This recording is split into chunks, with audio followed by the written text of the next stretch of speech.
Now that you've seen how transactions and bills are handled, this is the last piece, how your income gets organized. And this is something you only do when new money comes in. You'll first put that money into your income bucket, and then you'll organize it based on how you plan to use it.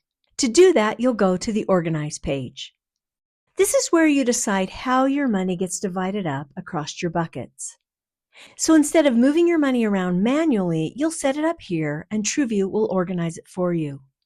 As you can see here on the Organize page, your buckets are listed as well. You can organize your money into these buckets using percentages or set amounts in the schedules we talked about earlier. When income comes in, you just click on these buttons and your money gets distributed into your buckets based on what you've set up. So instead of thinking it through every time, it's already decided for you. That's what keeps your bills covered and your spending clear without having to constantly manage it.